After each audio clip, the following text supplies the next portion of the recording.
It's Monday, March 30th, 2026. What's next with Iran? I don't know. Funding showdowns and pledging allegiance to whom? Next on the AM Update.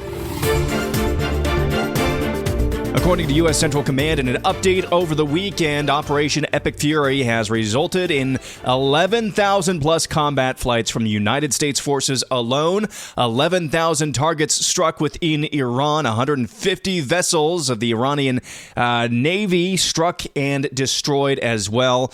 Oodles of U.S. forces, oodles of U.S. assets still being utilized in this war. It seems pretty clear that when President Trump said last week, we'll just keep bombing to our little heart's content, it seems like the United States military so far is able and willing to do just that. However, over the weekend, according to the Jerusalem Post and the Wall Street Journal as well, Iranian missiles struck the U.S. military base Prince Sultan in Saudi Arabia, damaging several refueling aircraft. According to the report, the attack, which also involved the use of drones, was confirmed using open source imagery and data circulating online. According to the report, at least 10 U.S. service members were wounded during the attack. A report by Reuters said 12 soldiers were injured during the attack, two of them in critical condition, according to a U.S. official. In the previous attack against the U.S. airbase, 5 refueling aircraft were damaged. The Pentagon did not comment on the attack on the base. President Trump late last week had this to say about the ongoing negotiations with Iran. And we're negotiating now, and it'd be great if we could do something, but they have to open it up. They have to open up the Strait of Hormuz. Excuse me for this. I'm so sorry. Such a terrible mistake. So there's President Trump saying they're still trying to open up the Strait of Hormuz. Ha ha ha. I wish I had more analysis to give on what's going on in Iran, and I'm very much torn because now we are a full month into this war. On the one hand, I understand this is real life and not a movie, and things don't get wrapped up neat and tidy the way they do in movies. On the other hand, we were also told this would be a 3, 4, 5 week operation, and I understand wanting to keep people off balance, wanting to keep those on the other side of the negotiating table off balance. At the same time, I'm not really seeing clear communication as to what the United States goals actually are, other than what we've been told this entire time, which is basically wreaking havoc on Iran and wrecking their ability to project power outside of their borders. On the third, fourth, or fifth hand, I also kind of see this as who in Iran actually can run the country now? Who are we actually negotiating with? What leg do they have to stand on? And would we, blow up their legs, the remaining legs? It's very unclear to me what's actually happening here. And I just want to be honest with you. I don't really have much more analysis than that. I just don't see this as anything other than a devastating attack on Iran, while at the same time, they keep saying that they want these demands, making sure the United States never sets foot in the Middle East. They have all of these demands. They're trying to project what little strength they have left. Again, we'll just leave it there for now. Back at home, House Republicans' gambit to end the ongoing Department of Homeland Security shutdown survived a critical hurdle Friday evening, teeing up a chamber-wide vote that'll put the chamber on a collision course, of course, with the Senate. The House Rules Committee advanced a 2-month DHS stopgap measure after House GOP leadership vigorously rejected a Senate-passed deal earlier on Friday, with House Speaker Mike Johnson dubbing the funding bill from the Senate a quote-unquote joke. President Trump also criticized the Senate bill in an interview with Fox News.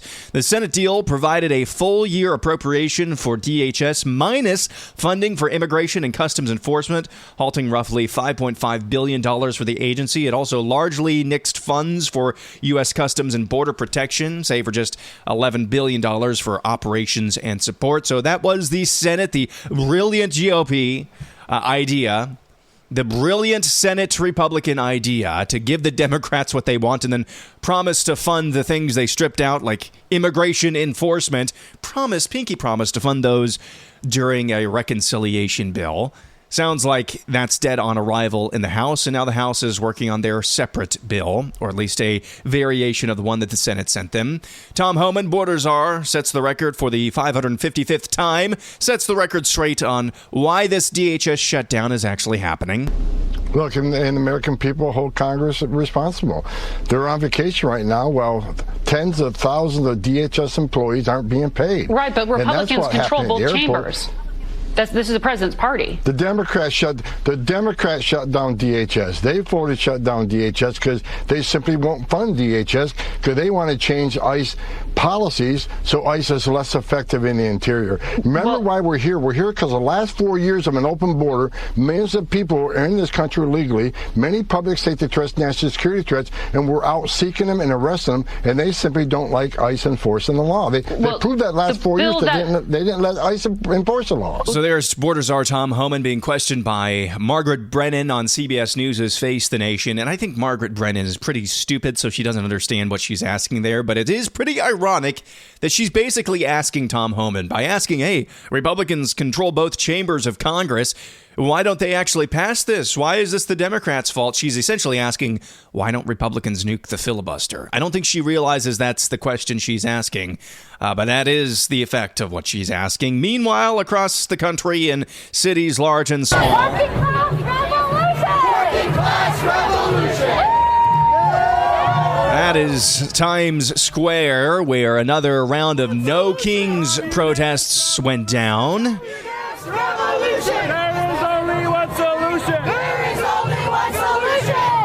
Yeah, there's only one solution, communist revolution. Those deluded fools chanting on the streets. No kings. You really proved a point there, as many have pointed out. You have this freedom to hold repeated no kings protests around the country. Very freely, I might add. Nobody's arresting you for doing so. You maybe should arrest this gentleman. This man, I'm watching this video right now, in New York City at one of these No Kings protests, a pro-Hamas protester draped in a Hamas flag, some people call it the Palestinian flag, wears a mock suicide vest. Not joking, he really did that. Also, in Chicago, Mayor Brandon Johnson, who presided over the execution of that 18-year-old college student Sheridan Gorman, also had this to say at the No Kings protest in the Windy City. Tell me why you wanted to come out and what's your message for the community here? Well, it's pretty straightforward. We have to end the assaults against working people. We have to end the assaults against immigrants. Then the assaults against immigrants. Less than a week after we found out about Sheridan Gorman being literally executed by a tuberculosis-riddled Venezuelan illegal alien. Yes, that really happened. At the No Queens protest in Minneapolis, Governor Tim Walz of Minnesota had this to say. And I will add a special thank you and a special acknowledgement that we will never leave the side of our Somali Minnesotans.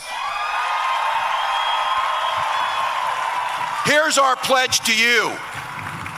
Our Somali Minnesotans, your great-grandchildren will still be here when that orange clown is in the dustbin of history. You will be here. So there is Governor Tim Walz of Minnesota. I pledge allegiance to the Somali hordes of the economic zone once known as the United States of America and to the Leering Center for what, I mean, that's just seditious behavior. Promising the progeny of hordes of Somalians that their grandchildren will reap the rewards of occupying this economic zone long after actual citizens are gone. That's just sedition. That's just, what can you call it other than that? Speaking of sedition, speaking of very, let's just call them interesting crimes, also out of the state of Minnesota, Vice President J.D. Vance gave an interview to Benny Johnson where he confirmed one thing that we probably already knew about one Ilhan Omar. About Ilhan Omar and Tim Walz. Exactly. And obviously, Ilhan Omar, the president and the White House have been out saying that she married her brother, that there is immigration fraud going on here. These are deportable denaturalization offenses. Can you give us an update on that? Yeah, so we actually think that Ilhan Omar definitely committed immigration fraud against the United States of America. And I talked to Stephen Miller about this actually recently. We're trying to look at what the remedies are. That's the thing that we're trying to figure out is what are the legal remedies now that we know that she's committed immigration fraud? How do you go after her? How do you investigate her? How do you actually do the thing? How do you build the case necessary to get some justice for the American people?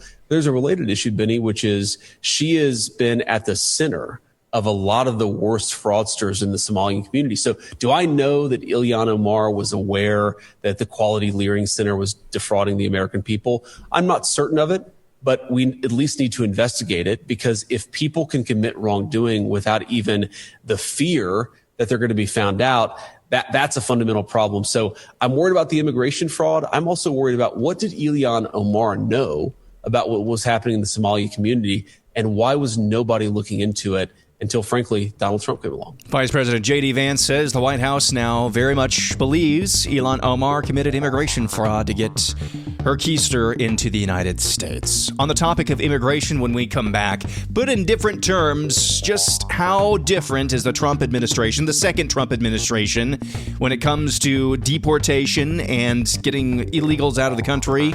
More on that. Also, we'll hear from the aforementioned Stephen Miller. That's coming up next.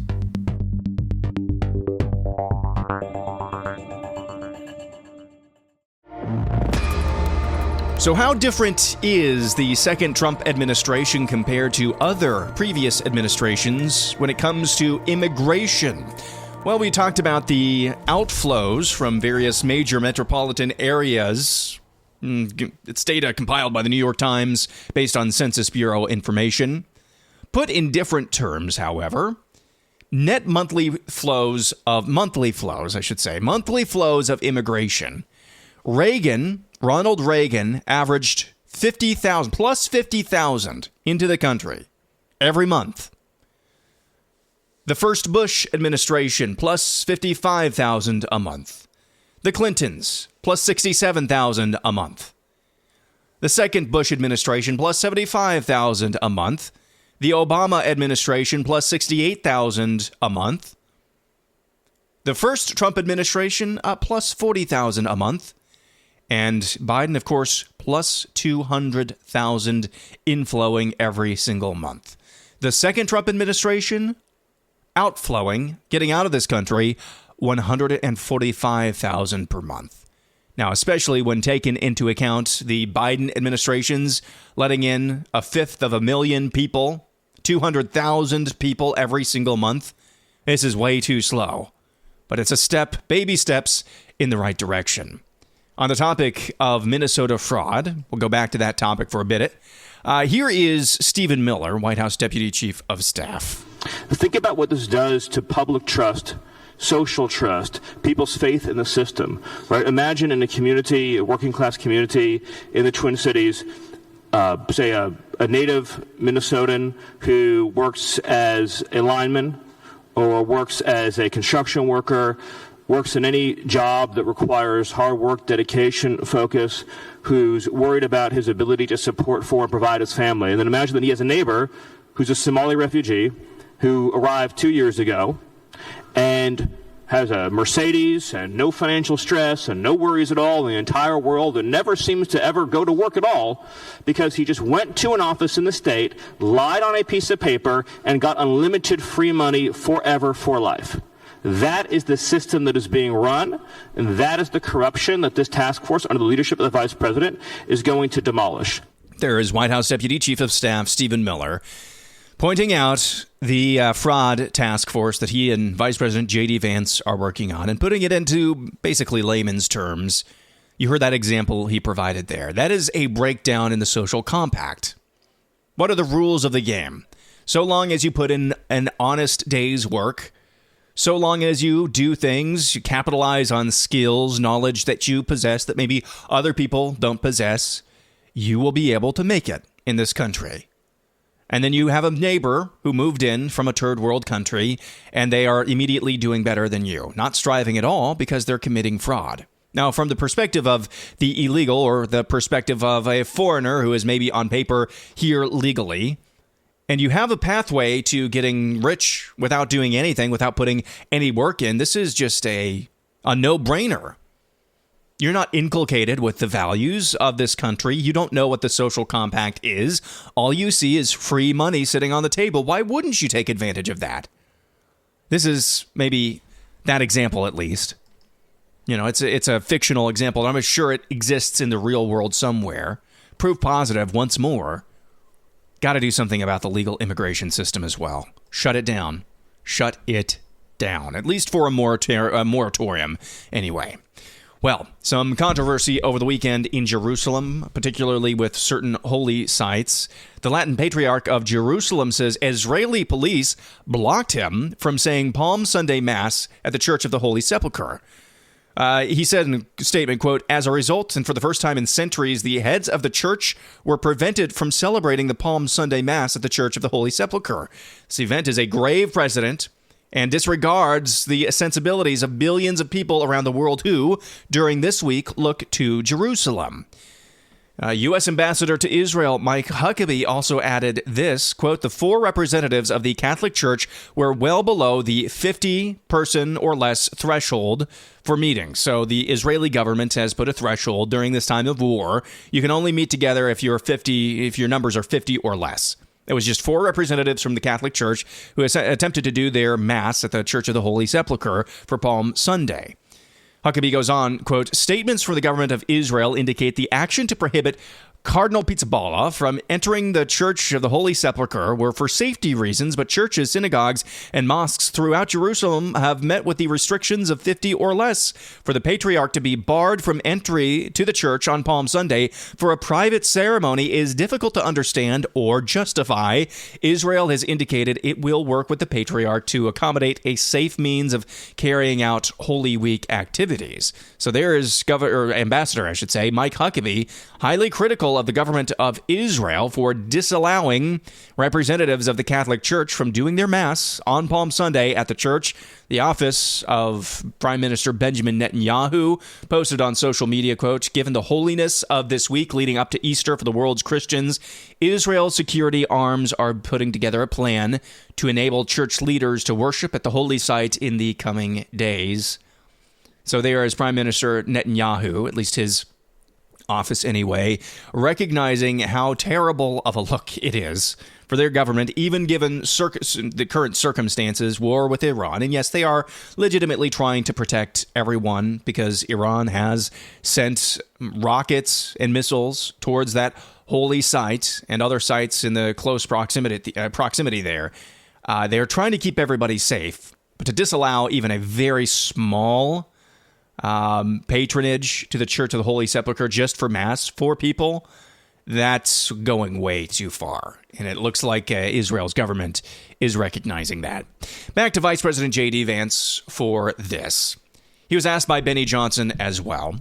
Advice for young men who are new to the dating scene, new to the marriage scene, and maybe even thinking about someday having children. What advice would he give to them? What's your advice to young men, young Christian men coming out, when it comes to fatherhood? I mean, I guess an important driver, right? Of the motivation to do big, tough things, like that's right, going after fraud, like preserving an America for our children. It's actually a great motivator. That's right. Well, first of all, my advice to young men who are thinking about becoming fathers, who are about to have babies, is you're never ready. Right? There's no point at which you can sort of get all your little ducks in a row and get all your financial situation in a row. Whenever you have a baby, whatever stage of life, it will be shocking. It will be crazy. It will be the most difficult and the most rewarding thing that you've ever done. And I think about this all the time when a buddy of mine said that the only thing that actually prepared him for being a father was when Usha and I showed up with our first kid and he was like 3 weeks old. And we looked like zombies because we had no idea what the hell we were doing. We had no idea how to raise this kid. And that said, I would do it all over again. In fact, if I have one regret, it's a very slight regret. I wish that we had started early and had more, because it's the most rewarding. It's the coolest thing. Now that our kids are, they're at the age 8, 6, and 4, where they've got their own little personalities and they're so quirky and fun. And they're all into different sports. And it's just an amazing thing. But I think our society tells young men that you only have kids after everything in your life is perfect. And I think that's a ridiculous attitude. You have kids, you figure it out, and they're the thing that perfects life. Fatherhood is the absolute best motivator. 100% co-sign the words of Vice President J.D. Vance there. 100%. Take risks. You're never ready. There's never enough money. Just do the thing. Get married. I know that's a challenge for young men in and of itself. But worry about yourself first. being getting in gear for a good woman, and then try to find her, and then try to have kids. As many as possible, as soon as possible. And finally, air analysis, slightly acidic, mostly necessary. I have a couple of questions. Two stories absent, I believe absent, from the last couple of weeks of the AM update, because I was waiting for causes. I didn't want to just... these were sensational stories at the time, but I'm kind of allergic to some degree to sensationalism. So I didn't want to say anything about these stories for fear that I, too, might engage in some form of sensationalism without actually knowing what the facts are. So I've sat on these stories for 2 weeks, in some cases, in one case, 2 stories, just to try to figure out, hey, let's let the dust clear. Let's get some explanations for what went wrong. And I've waited. Explanations are out there in one story, not pretty much at all in the other. So let's talk about them. Number 1. What was the cause of the Port Arthur, Texas Valero refinery explosion? I mean, apocalyptic images, I should say. Coming out of Port Arthur, Texas, there was an explosion at the Valero refinery. Caused a lockdown, a shelter in place.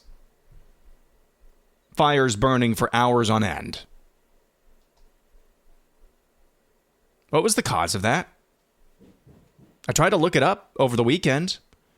I found one story, I believe, from the Hindustan Times, stating that it was some sort of industrial heater in Texas. What?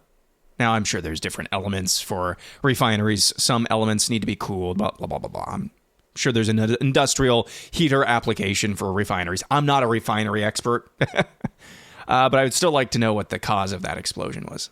And it's been about a week now, over a week, I think, since that explosion. You probably saw a few headlines about that, and mum's the word. A couple weeks ago, some of the most, in the midst of the TSA shutdown, in the midst of that, there have been hellish lines all over the country. But in the middle of all of that, probably the biggest hellscape I've seen yet was when the power went out at Denver's International Airport. It looked actually quite dangerous. People standing shoulder to shoulder. If there was some sort of a cause of panic, people would have died. People would have died in that. The compression would have been deadly. Now, doing a little bit of cursory research, the Denver International Airport generates its own power. I do understand that there is some auxiliary power from the local power grid, namely Xcel. I believe it's Xcel Energy out there in Colorado. That's being blamed for the total shutdown, the total power loss at Denver's International Airport. Is that really the cause? I was under the assumption that they produced their own power, and that most major airports like Denver, and that is a major airport, probably have similar generators or generative capacity one way or another. So what gives? That's all. I have no answers because I looked for them and I could not find them. What was the cause of the Port Arthur, Texas Valero explosion? That's basically disappeared off the face of the planet. I can't find local reports about what went wrong, what happened.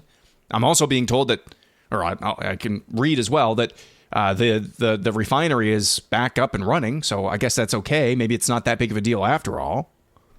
Also, why does a major U.S. airport, why is it so beholden to the local grid that with one substation faltering, as we're being told, why did the entire power of the entire airport go out, creating what I thought was a dangerous-looking scene? That's all. Maybe you have explanations. I'd like to hear them. You can find me on X at RealAmUpdate. That's going to do it for Monday. Back at it again tomorrow. I'm Aaron McIntire, and this is the AM Update.